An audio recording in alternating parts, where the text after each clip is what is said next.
Winding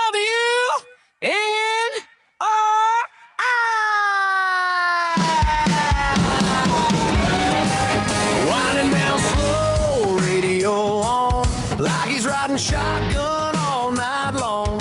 Me and Nathan, that same old voice, stories rolling, easy choice.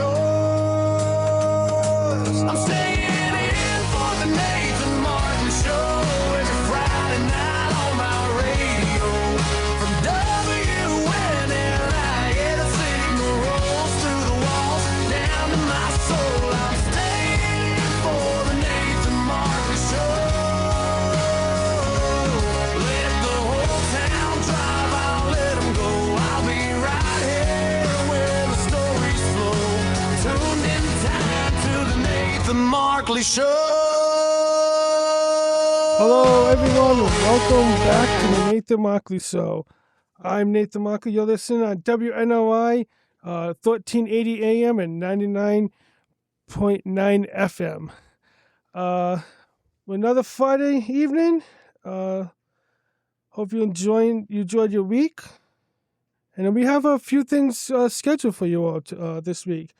The first half of the hour, I'm going to talk about some tech news. I tried something out. I think I'm going to, for the first few weeks of doing this new show on the radio, is try out different segments, different topics to see which ones I like talking about and which ones kind of stick and which one you guys like to listen to.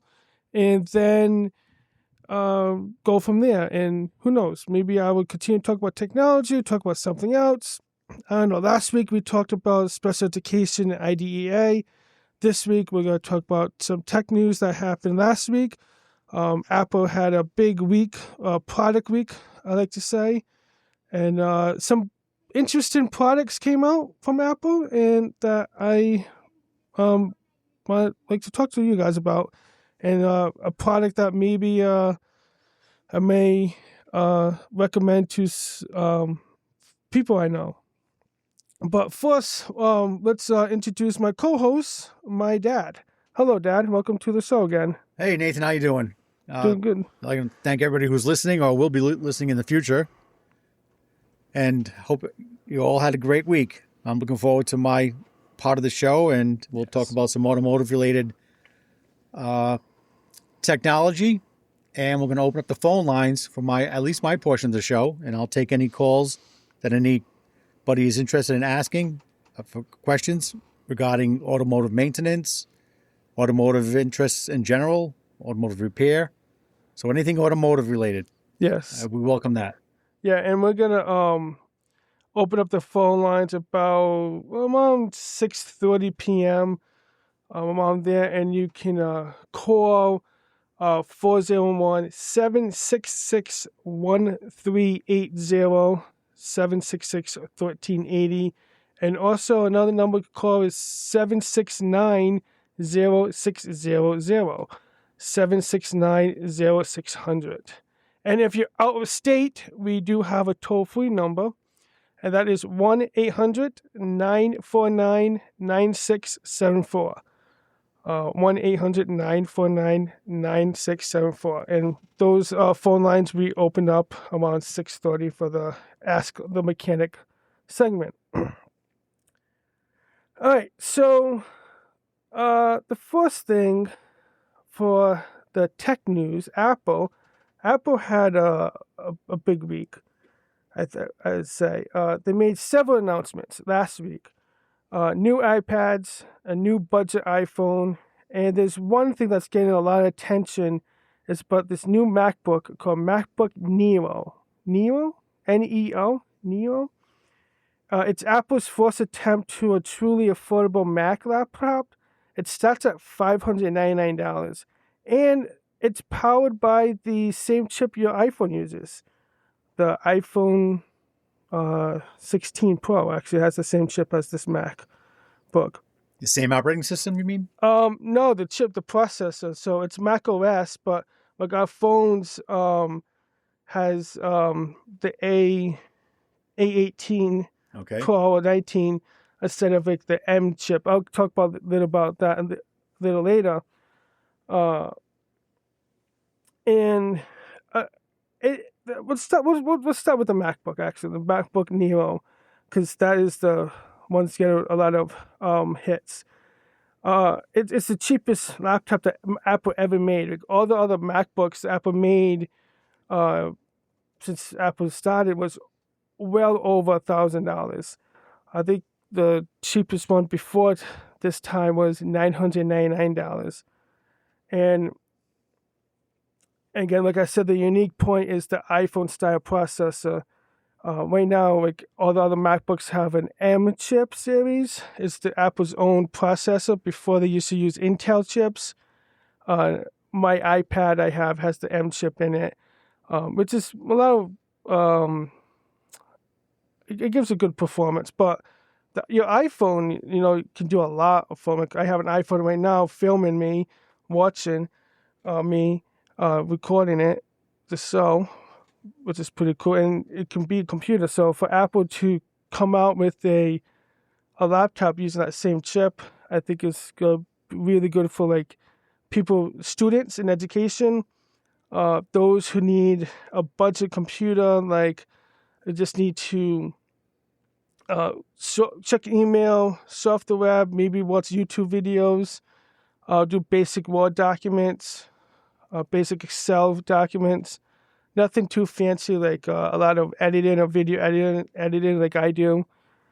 It sounds like an everyday tool that someone may need at a great price point, right? Yeah, it really is. And it's For everyday tasks. yeah, especially like for the elderly too, who needs a simple computer. And because Apple's really good, from my opinion, perspective, is for accessibility.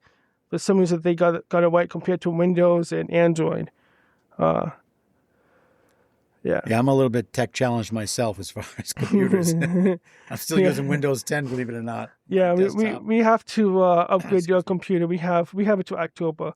Windows 10 is people that don't know, Microsoft ended support for Windows 10. However, they extended it for at least another year in October 2025 to October 2026 for those people who give them more time to switch to the Windows 11 or something else. So we're in the process of looking for my dad a new computer. It's kind of difficult because there's a lot out there. Because Windows, there's so many different manufacturers. But getting back into Apple, other key specs is it's a good size screen. I think it's 13 inches, 1-3. They call Retina display, so I think it's like a high definition display. That measurement's diagonal, correct? Yeah, Top from left to lower from right. point to screen. I think it may be a little bigger, a little smaller, depending on the bezel side, the outside edge of the screen. Okay. But you can plug in an external monitor to it because it does come with 2 USB-C ports and also comes with a headphone jack too. But one of the USB-C ports is made for display and power. It's USB-C 3.1, I believe. The other one is 2.1, and it's not made for display. So one of them is mostly just to transfer files. So that means I could add a second monitor and extend my display and have two monitors, right? Yep. Two applications running. Yep, and to do that, so you need like a dongle, Okay. a USB-C hub to plug into that port, and then you go from HDMI. Or if your monitor, a lot of new monitors have USB-C ports in the back, they can just plug directly into it. And a lot of those have other ports in the back they can use. So Okay. it's pretty good. So you have that, and it's very lightweight too, because it's not that much. The Apple likes to keep it lightweight. Will that Neo support the Microsoft Office suite, like Yep. So PowerPoint, Excel, Word? That's important to me. Yeah. So Mac, this new laptop is still Mac OS. Yes. So you can support Microsoft Office, or if you use Google Docs, it can use. Apple has their own internet browser called Safari. If you like using Google Chrome internet browser, you can put that on there, or Firefox. what else? Pretty much everything you do on a Windows computer, Apple can do. And it's a little more secure. Apple likes to keep privacy on the device and lock down the operating system a little bit. Only open up certain things that developers can do. And you don't need anti-malware software, antivirus software on the Macs if you pay attention, if you really pay attention with emails, don't click on risky links and websites. But I've seen viruses go on Apples before. I heard stories too, but it's a little more difficult. So that's a plus. Is there a built-in webcam, or do you? I'm sure you can add one if it doesn't have one. Built in, Yes, right? It does have a webcam. Meetings? Yeah, I think it's Zoom. I think it's like a high definition webcam, but much lower quality. It might be the same camera, almost the same camera as your iPhone, the front-facing camera one. The storage, so it comes in two storage, 256 gigs and 512 gigs. The 512 gig storage also comes with a Touch ID. So your fingerprint, so you don't have to enter a password or a PIN to unlock the computer. You just use your fingerprint to unlock it. That's nice. The 256 does not come with the fingerprint. And there's $100 price difference between the two. For memory, like RAM, it's only 8 gigs. It's 8 gigs, and it's called unified memory because it's built into the processor, the A18 Pro processor chip. Is that a lot for a typical laptop? I'm not familiar with what they come with. 8 gigs, I think for this laptop, it'd be it's fine. If you because you won't be doing like video editing or audio editing, or you won't be doing gaming on it, like high gaming. Right. I think the target audience for this laptop is more of like a student or just someone who needs to get on, check the email, or watch like an occasional YouTube video, or even Netflix or Paramount Plus or all the other streaming services there. Yeah, what I like about what you've described so far is it sounds like I'm not going to call it a basic tool, but it's an everyday computer type tool for what you need to do with it for work or personal use. But it sounds, by the size and weight, it'd be great for traveling, whether you're in a small backpack or you're going on planes and taking flights, or it's not bulky or heavy. Yeah, it's also there's no fans in it. It's fanless design. So that keeps it, so it's completely silent. So you know how like laptops have fans in it? So my iPad, my iPhone doesn't have a fan in it. So that's pretty cool that Apple was able to not include a fan in a laptop size, just like the MacBook Air and MacBook Pro. Do they advertise any battery life? Yes, that's the other thing. That's very surprising, the battery life they have. 16 hours of battery life, 16. That's really good. It's really good. I think it will get down much lower if you start watching videos a lot, because that uses a lot of power. But for everyday task, that's you can do a lot. It comes in 4 different colors: silver, like a blue color, like I think it's called indigo. Yeah, indigo. Also blush, so it's like a pinkish color. Okay. And citrus, so it's like a neon yellow green color. Right. I can picture that. That is pretty cool. The keyboard is not backlit, so there's no light underneath the keyboard. And then the touchpad for the mouse, it's actually clickable. It's not haptic feedback, so you can actually feel it click. So before all the other MacBooks coming out is it's like software, so you click it, but it's like they use software to give you that feedback. So it's kind of nice that this one's like mechanical. Okay, so for vintage computer users like myself, I still use a mouse. I prefer a mouse over that touchpad. I can still probably add a mouse to that, right? Yeah. Mouse. Yep. If you get and like I have for my iPad a USB-C hub that has like a HDMI port, 2 USB-A ports for like a mouse or another keyboard. I have an SD card reader, and you can also get some hubs, dongles with the Ethernet jack to it if you want to connect the Ethernet. Well, I'm sold. Let's go get one for me. I think, yeah, this is a really nice computer. Pretty much Apple basically made a MacBook for people looking for like an entry level computer or buy a Chromebook, and I think this new Neo MacBook could disrupt the entry level budget laptop market because it combines Apple's build quality with a lower price. Is it on sale now? Available now? Yes, the pre-orders went live Wednesday. Well, pre-orders, but they're not Yeah. shipping yet, I guess. The users ship within a week or two. Okay. Yeah. And what's it spelled? So I can look it up?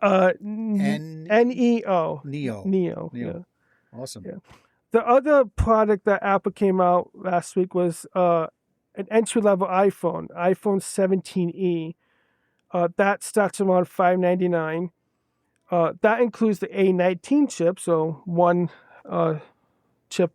two chips better than the MacBook, but one level better. Because when I'm eating Pringles, I want as many chips as possible. Yeah, I don't think it really matters for this iPhone. But the thing with the iPhone 17e, they added MagSafe Charging. Do you know what MagSafe is? Magnetic? I don't know what it is, but Magnetic, yeah. So, and the other MacBooks have it, like MacBook Air, MacBook Pros. The chargers are magnetic, so you just have to go near. You put the cord next to the charger port, and it just kind of snaps right in. You don't have to push it in. Okay, so it And then attaches magnetically. It attaches magnetically, yeah. And then if, say, like someone chips on the wire or something, it just separates, so your device doesn't go flying with it. Yep, I understand that. So they added that to the iPhone 17e, which is interesting. I wonder if the next iPhones, like my iPhone, it's the Pro version, or the other iPhone they have they can add MagSafe to that too. Well, that's a good feature because, not only is it easy to attach and detach, it prevents wear and tear or looseness of the terminals that have to touch together, made together. Exactly. On a typical USB type connection or USB-C type connection. There are attachments, like adapters you can buy. You can leave on your phone to make it a magnetic if they don't have it. Okay. But this one, Apple adding it to the phone is really nice. And so this iPhone 17e is a budget-friendly phone. Apple had other iPhones in the past, like the iPhone SE and the iPhone C, so different colors. So they're refreshing that budget phone. Am I correct in assuming it still supports magnetic charging, like in your vehicle? That. Oh yeah, the one of those wireless charging. Wireless charge, yeah. I actually don't know if this one does, but I don't see why not, because every iPhone I know has wireless charging. Every phone that coming out nowadays has that. The last product that Apple came out is an update to my iPad, the iPad Air M4. And the only difference to that is instead of, they added the M4 chip in it. So it's the next chip that the iPad Pros had. I have the M3 chip. So it's 25 to 30% faster than the previous model. That starts at $599 too. But that one, if you already have an iPad Air, M3, or any other M series chips, I don't see a point of getting the new iPad Air unless you're looking for an iPad. Yeah. So why have a laptop and an iPad? Good question. So why have both? What I found, because I've been trying to use my iPad to replace my laptop, and for someone like me, sometimes it can make your work difficult, especially the file management on your iPad is not always great. It's much different than a desktop experience, like a laptop. And the way, because it's touch screen only, so think of like a bigger iPhone. You can't do multitasking. You can do multi-windows. I think to allow people to get both is to leave the computer at home and take the iPad on the go if they don't need a high power computer with them. But if you need it like something to, if you always need to do advanced stuff like high power computer, like editing or like videos or photos, or advanced like Excel, if you work like in finance or something, you do those like advanced formulas or macros, a laptop would be good. Because right now you can't really do a lot of advanced stuff on the iPad. You can edit on the iPad. I've edited last shows on my iPad. It was kind of good, actually. Worked pretty well. So it sounds like that Neo is a great product that they're marketing for someone who can't afford both an iPad and a laptop, and the size and lightweight of the Neo and its functionality and the software it supports is kind of like the best worlds. It's still a compromise. Only one, but... Yeah, especially if you can't afford both, and if you're not like a professional, if you don't need to do a lot of advanced tasks. Yeah. I wonder how effective it may be in a mobile application where you have a vehicle that you may need for your business, and you want to jump in your vehicle. And when I say mobile, I know you can use anything in a vehicle, but if there's mounts for it, maybe some company will come up with mounts, or like RAM mounts, maybe has it, and they can use that in a mobile application where it's fixed into the vehicle. Yeah. Of course, don't drive and use your application. Don't be distracted by that.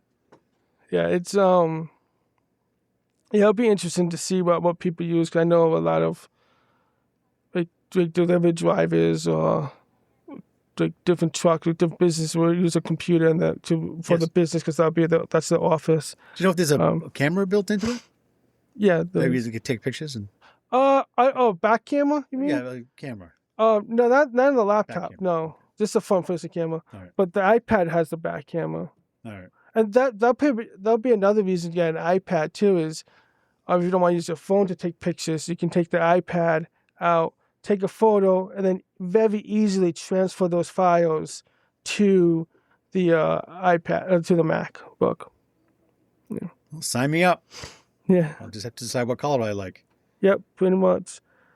Yeah, it's a very good device. But that is pretty much it for the tech news segment of this portion of the show and Apple this week. If you're listening after the fact on YouTube, Apple Podcasts, Spotify, let me know what you think of the products. And if you think if you're gonna get any of these, I'd love to hear that from you. Speaking of which, I know I mentioned this YouTube and Apple Podcasts, but if you are listening live tonight and you want to catch the replay and hear about what did Nathan talk about Apple this week, you can by going to YouTube, Apple Podcasts, Spotify, and searching The Nathan Markley Show. Yeah. And be sure to subscribe and follow on that. We are going to take a quick break, and when we come back, we will talk about some automotive stuff, and we'll be into the Ask the Mechanic segment. So and we'll open the phone lines. Yes, we'll be right back after this quick ad. If you or anyone that you know would like to buy or sell a property, Lydia Smith, a realtor with the Century 21 Stahersky Agency, would like to chat with you. Lydia has over 15 years of experience in the real estate profession and is well known for her professionalism. She has sold many properties over the years as a professional realtor and is well respected due to her experience in and knowledge of the Northern Rhode Island real estate market. You will be pleased by her quick response, her attention to detail, and her remarkably high level of integrity. Having purchased 2 homes and selling another myself, I can appreciate Lydia's knowledge, success, and professionalism as a trusted realtor. You can reach Lydia by calling her at 401-808-0430. Lydia promises a quick response to your call. Again, call Lydia Smith, professional realtor, at 401-808-0430 for your property buying or selling needs. Hello, we're back. You're listening to the Nathan Markley Show on WNRI 99.9 FM at 1380 AM. So we're going to get right into the Ask the Mechanic segment. Believe my dad has some stuff to talk about. But if you'd like to call in and have a question about cars, or maybe you need you have Anything automotive yeah, related. something automotive, yeah, you can. And that phone number again is 401-766-1380, 766-1380, or 769-0600, 769-0600. Or if you're out of state, the toll free is 1-800-949-9674. So, Dad, I'll give it to you. Okay, I think we do have a caller, don't we, Nathan? Oh, yeah, we do have a that caller caller. on? Yes, let's take See- the caller. So we hit this button. Hello, caller, you're live on the air. Hi, Nathan. Hi, Dad. Hi, Hello. how are you? I'm doing such a good job. And I learned so much today already. What I want to ask you, though, are you going to be recording the shows Yes, so that we can hear them again?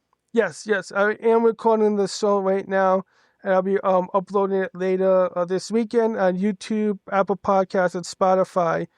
And you just can search The Nathan Markley Show on those platforms. It'll be under Nathan Marcus? Nathan Markley. So Markley. Markley. Okay. Yes. All right. Because I'm going to look for it because, man, that was some interesting stuff. Thank you so much, honey, and I'll listen to you next Friday. You're welcome. Thank you for calling. Bye. Okay, thank you for calling. So last week, it was our first show, and I decided to talk about my my passion and my specialty and how I make a living, and that is I'm an automotive instructor, and I've been in the automotive industry for many years, a lot of years, over 40, and as a technician, service manager for a short time, manufacturer's equipment representative, but mostly an instructor for automotive, which I currently do now. And last week's content was on the evolution of safety systems. I didn't get through all of the material that I wanted to because there's so much on the subjects I started with. But in the future, when we have some time without callers, I will continue that. But today I wanted to change it up a little bit, but keep it automotive. And I wanted to talk about what is called ADAS, ADAS systems on vehicles. Now, ADAS stands for Advanced Driver Assist Systems. So it's, using software to enhance the safety features on vehicles and to add a higher level to that. It's I'm not going to say it's driverless vehicles, but it's one of the steps that manufacturers are using as far as technology and systems to get to that higher level of autonomous driving. So hopefully I'll see that in my lifetime actually be, the top phase of it. I know that there's some companies like Waymo and other companies that have those vehicles right now, and I've seen those vehicles in certain cities that I travel to for my work. They're very interesting. I've never taken a ride in one of them, but yeah, those are someday. interesting. The self-driving cars with no driver in it. Yep. Yeah. So one of the systems, and you may have a vehicle right now that has what they consider an ADAS system. One of those systems is automatic high beams. It's a kind of a basic function, yet the camera, the forward-facing camera on the vehicle, typically is behind the windshield, protected by inside the cab from the elements, and it picks up lane markers, and it picks up light. And as far as automatic high beams, which I thought is fascinating, and what the vehicle I have now has that, is I don't have to turn them on and off myself. So when the camera sees light, whether it's a reflection on a sign ahead of you, or it's headlights from vehicles coming in your oncoming vehicles, coming from the opposite direction, and it works, of course, on a 2-lane road or a divided highway, no matter how many lanes are on each side of the divider. But it's sort of a convenience function for the driver, but it is kind of a safety system so that if people forget they have them on, or if they enable the automatic high beams, they will turn off and not blind oncoming drivers. So it's a courtesy function too, and keeps you as a driver that has that vehicle, the equipment on the vehicle, from having to go on, off, on, off. I know it's a simple flick of the lever, the left-hand stalk, as they call it, on the steering column. I do remember driving vehicles many years ago that had that button. It was an actual mechanical type clicker button on the floor, on the left side of the footwell, and you'd have to step on it. It'd be on, step on it again, it would be off. But one of the features of that, like I said, is you don't have to turn it on and off yourself, and it's so quick in its action that even when you didn't think you needed high beams, it will come on. One of the disadvantages, in my opinion, again, it's my opinion, is that it will go on and off quickly when it sees other, reflections from signs ahead of you. And even some cars that are in front of you at a distance, sometimes if there's bright brake lights, it'll turn the automatic high beams off. And other vehicles coming in the other direction will turn it off. So again, when driving home, I was driving home, I had a 250-mile drive last night, and depending on the grade of the road that I was traveling on the highway or around a curve, they'd come on when there was no oncoming traffic and no reflections. And I wasn't approaching cars, because again, it'll see the brake lights of the vehicles in front of you and turn them off, so you're not blinding the people in front of you with your headlights or your high beams. But it can, as you take a curve, it can go on, then off. And then if there's no oncoming cars the other way, they'll go back on. And that you may have experienced that as from someone behind you that has that vehicle with that option turned on. You see them flashing, or you assume they're flashing the lights on and off, and it may be annoying to you, but just keep in mind that it could be the automatic headlamps enabled, and the system's doing what it's designed to do. When I first had vehicles behind me flashing their lights intermittently, I was wondering, why would they be flashing the high beams behind me when I'm not even close enough? It's the system that's doing that. Is that the same thing? I remember looking back in the 60s and 70s at cars. I think Cadillacs and other high-end had this thing on the hood, or maybe on the dash facing it. It looks like a telescope type thing facing out. Was that automatic high beams?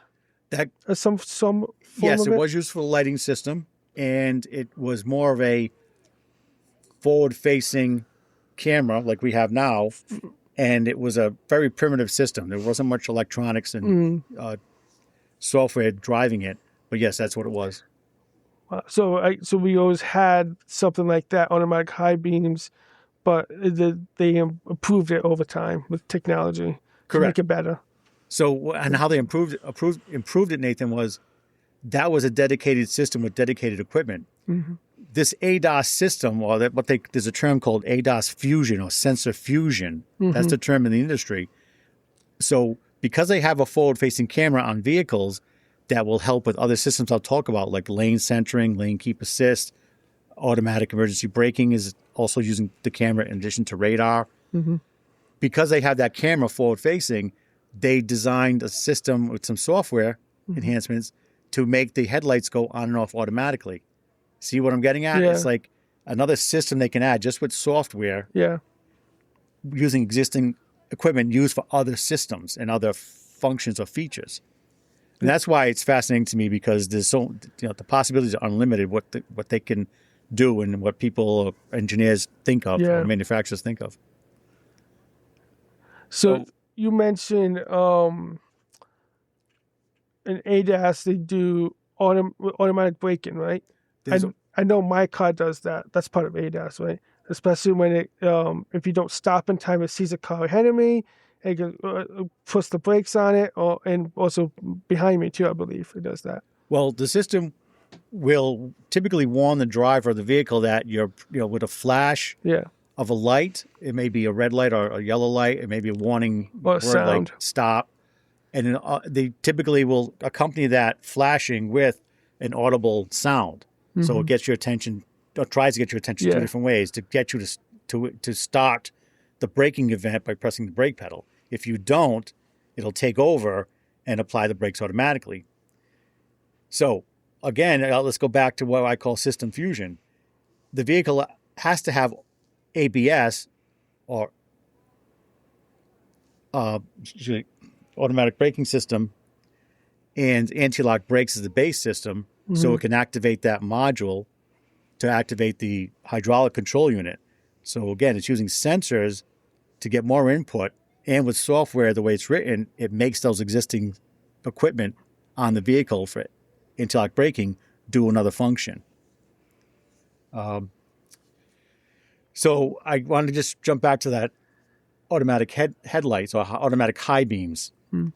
That system can be turned on or off. It's not automatic. It's not like the stop-start system that comes on automatically during each time you turn the ignition on. Yeah. And to shut it off, you have to press a button or go into the menu of your information system and disable it.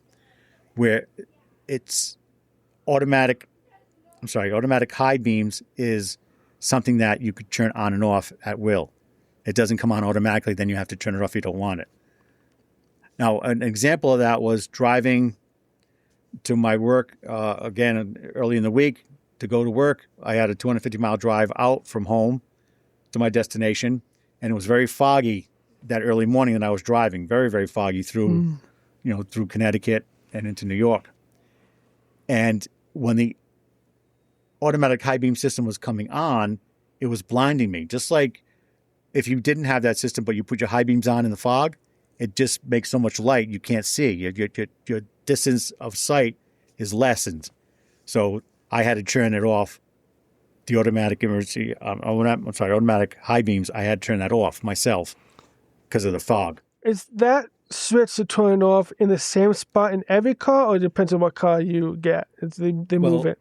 In my Jeep vehicle, I just have to push the left stalk forward or away from me. Okay. And a message, that's the input to turn it on. And I get a confirmation message on my information system in front of me in the dashboard, right in front. And it says automatic high beams enabled. Okay. If I pull the lever back, I can still pull the lever back to neutral position. If it was off and the stalk was in the middle, or what we call the neutral system position, and I pulled it forward, I can flash to pass somebody, or I can activate the high beams manually on off, because it'll return back to neutral if I pull it towards me. But if I push the stalk away from me, it travels about quarter to a half of an inch and locks into that position away from me, and the message comes on. If I pull it back to neutral, the message is now displayed that says automatic high beams disabled. I remember when I was little, you had a Pontiac, and it was like a shifter on the side, right? It put like a pull knob. That was pretty cool. And then I always like that shifter. The shifting goes back instead of the knob, the other ones they have now. The shifting for the high beams? Yeah. Yes. Yep. So again, we're taking calls if you have any questions automotive related, whether it's maintenance, repairs, or just you want to talk about vehicles or share something about your vehicle. Feel free to call us at 401-766-1380 or 769-0600 and 1-800-949-9674. We'll be glad to take your call, and I'll be glad to talk to you. I think we should take a quick break, another ad break, and we'll come back and see if we have any calls, and then you can continue on what we talk about. So sounds good. Right back after this break. We're back. You're listening to the Nathan Markley Show on WNRI 1380 AM and 99.9 FM. So, Dad, why don't you talk a little bit about adaptive cruise control? Because that's a pretty cool system and kind of new. I know in my vehicle I have that, and I like using it, especially when I travel long ways. I can just set it, and kind of does a lot for me. So what is adaptive cruise control? All right, great. What can you do? So adaptive cruise control means that in addition to having cruise control, which you set the speed that you want the vehicle to stay at, and if you hit the brake pedal on a regular cruise control system, it'll disengage it. And now to re-engage it, there's a button that you'd press, whether it's on the steering wheel or on the right-hand stalk, the ones I know of. So that's a typical cruise control, or the standard cruise control. You can set the speed, and while it's traveling at that speed, There's a tap up, tap down was a term that we use in the industry to adjust the speed. And typically every time you tap the up button, it'll increase it by 1 mile per hour. And the display in the driver information center will show you what it's set to and what it actually is. If you want to tap down or slow down because you see you're approaching vehicles too quickly and you want to not pass them but stay behind them, if they're at a reasonable speed that you don't mind staying at and don't want to pass them, you can just tap down and hit the button, tap down, or the minus button, and it'll drop it down from, say, 65 to 64 to 63. Then you can go back up. So you can, without touching the accelerator pedal, you can control your speed. Now, the tap up, tap down is typically on most vehicles only gives you 10 steps. So if I set it to 65, I could tap down to 55 miles per hour. After that, it would stay at 55. If I wanted to go faster than 65 and I had to set it 65, I could tap up to, say, 75. If I were to hit the brake, I'd have to hit the resume button and it would go back to the last set speed. Now, adaptive cruise control, again, is using other sensors on the vehicle for advanced driver assist systems, which they enable another feature. So the same, in this case, a camera and even radar, there's a sensor behind the grille or built into the front fascia, which we used to call a bumper, but it's not really a bumper anymore because the bumper is designed to take the hit. The front fascia is more of an aerodynamic shaped part of the vehicle to help with fuel economy and aesthetics of the vehicle. And like I said, economy controls the airflow around the vehicle. It's not designed to absorb the crash or some of the damage like a bumper was. So the front fascia, behind it will be a radar unit. It could be round. Most of them are rectangular or square. And they'll send out a signal and wait for the signal to bounce back from whatever's in front that it receives.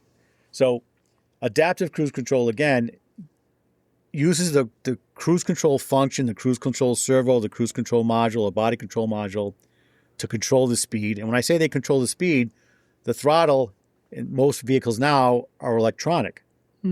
So there's a little electric motor and 2 position sensors that will give feedback to the module to know that the throttle is where it needs to be.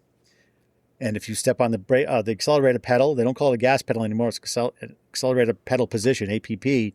That sensor is like a variable resistor that will tell the control module where you want to go faster or you want to slow down by taking your foot off of it. And it'll change the signal to the motor that's moving the throttle plate where the throttle cable used to connect to, a physical cable, like a cable on your lawnmower where you would move it. If you had a gas engine and you could move it, it would move that throttle on the little carburetor. So back to adaptive cruise control. It adds more features. So adaptive cruise control, if I select that, that's another option above the base cruise control. Yeah. The radar and the camera will watch what's ahead of you. And if it sees you're approaching a vehicle, it'll automatically slow down. And it'll slow down to that vehicle's speed. However, the better feature of it is that you can adjust how much distance you want between the car in front of you. That's pretty nice. So, there's typically five steps to that, 5 distances, or 5 little daytimes you can select. Yeah. And the way that helps is you don't have to worry about tapping up or tapping down yourself or hitting the brake to slow down. And when you're on cruise control, it's adaptive and it will adjust it. So if I want to be on the 3rd step of distance, that may equate to 100 feet, 150 feet, depending on the manufacturer of the vehicle and the software, how they programmed it. But I can stay behind that vehicle at a safe distance, which still allows some stopping distance between both of us if I had to do an emergency braking because something pulled out in front of the vehicle that's in front of me. And that's the feature of adaptive cruise control. Mm-hmm. It will adjust the speed automatically to keep the distance that you select behind the vehicle in front of you. Now, what's fun, I call it fun, in my vehicle, if I decide to pass that vehicle, and let's say I was set at 65 miles per hour and they were traveling at 55, and I was coming up on them, I had the distance set, and I saw that my vehicle stayed at that distance, the system automatically kept my speed behind them and the distance behind them. If I wanted to pass them, I put the directional on, pull out, and as soon as I pulled out and that radar and camera do not see the vehicle anymore, my car will automatically accelerate to the set speed. If there's another vehicle in front of me in that other lane, it'll slow down automatically and keep the distance that I had set.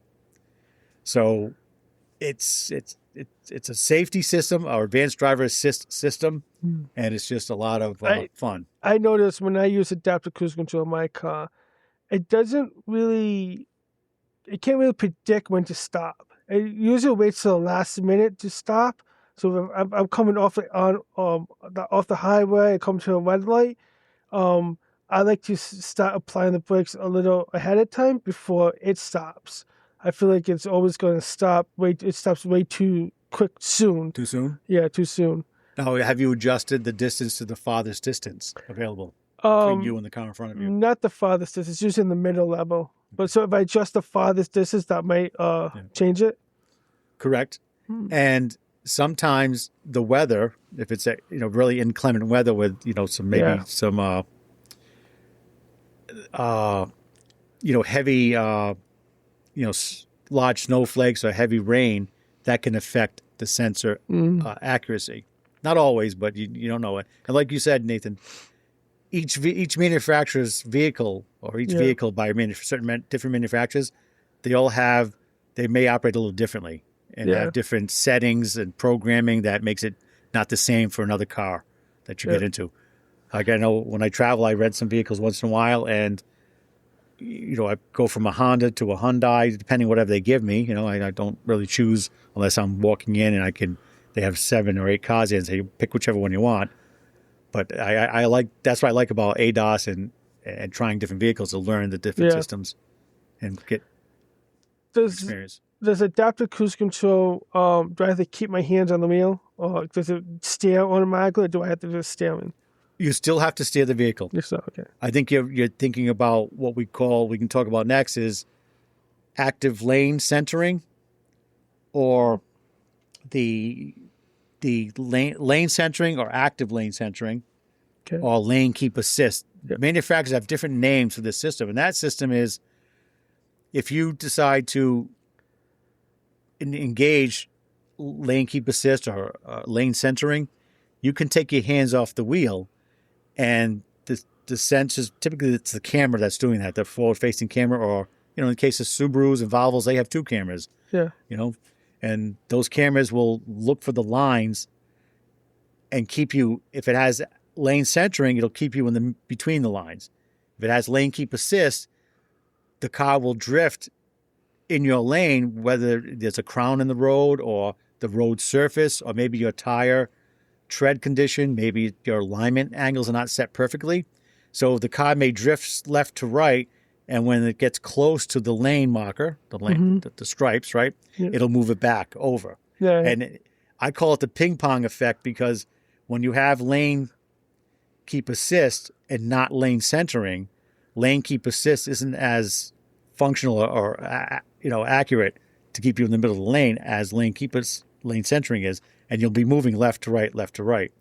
So the system, like, to get back to what you mentioned, Nathan, if you happen to take your hands off the wheel, most systems, because you're at level 1 of autonomous driving, which hasn't been approved, the high levels, most states don't want autonomous vehicles on the road, from what I know, again, what I read, I could be wrong. When the vehicle senses that your hands are off the wheel, it'll give you a visual message, audible message, to put your hands on the wheel. Now, how it does that? Any idea, Nathan? How does a vehicle know you don't have your hands on the wheel? It probably has sensors, like a pressure sensor on the steering wheel. Well, not typically a pressure sensor, but there is a sensor. You're right. Yeah. And that sensor is called the steering angle sensor. So it's a sensor in the middle of the steering column. The steering shaft goes through that, which is attached at the top to the steering wheel and down to the steering rack and pinion or steering box. And that sensor is just a position sensor. It can measure 360 degrees. Okay. It has to be calibrated, or zero set point they call it, at least regularly or after an alignment. And it needs to see motion. So if you were driving down the road, it would never be, your wheels car wouldn't stay straight ahead most times. When I say straight ahead, if they don't see a change in the sensor signal from 0 or from, let's say it's set at 2 degrees, or it's at 2 degrees. If that sensor stayed on 2 degrees or went to 4, if it didn't see any movement, it knows that your hands are off the wheel, because when your hands are on the wheel, most people don't hold it exactly at the same degree. Because think about it, 360 degrees is 1 degree is very small, as you know. You're so always it knows that. You're always moving your hands, or you're moving it, adjusting the steering wheel yourself. Yeah, the steering wheel's turning a little bit, so it knows that. It's the steering angle sensor. That's pretty cool. I didn't know that it has a. So let me just share an example now. We're talking about steering angle sensor. The steering angle sensor, again, sensor fusion, how they use that sensor and its input or output, we'll say, to the module. That module shares the information with other systems as programmed. When you have a backup camera, you may have a backup camera that just shows 2 red or green lines and they stay straight. Mm-hmm. If you have an enhanced system, those lines will rotate as you turn the steering wheel. So the input to tell the module to display the lines in your monitor where the camera is showing the view, your rear view, when you see those lines turn and rotate left or right to indicate where the vehicle will end up, that's input from the steering angle sensor. It's just that one sensor giving information, and the modules use what they need and use it to make it look, use it the way they need it. For the features. Yeah, that's pretty cool. I have that in my car. When I put the car in reverse, I see the backup camera, and if I move the steering wheel, it actually shows me where the car would go. Yeah. That's very nice. I mean, when I first started driving, we didn't have that in the cars, and that I like that feature. This is good information, and there's a lot of information too. There's lots to talk about. And if anyone wants to go back and listen to what we talked about, what my dad talked about this week or last week, you can by visiting YouTube, Apple Podcasts, Spotify, and searching The Nathan Markley Show. Or even better, if you go to my website, nathanmarkley.net. That's NathanMarkley.net, nathanmarkley.net, and all those links will be on that page. Thank you all for listening. Dad, thank you for joining me this week on the radio. Oh, my pleasure. And thank you, Nathan. Yep. And you've been listening to The Nathan Markley Show on WNRI 1380 AM and 99.9 FM. We'll see you all next week, next Friday. Enjoy. Have a great evening. Friday in the books, laugh lines running through the show. You've been riding every turn through the highs and the low. We're closing out the Nathan Markley Show. Thank you for the time you chose. Same place, same dial, See you next week on WNRI.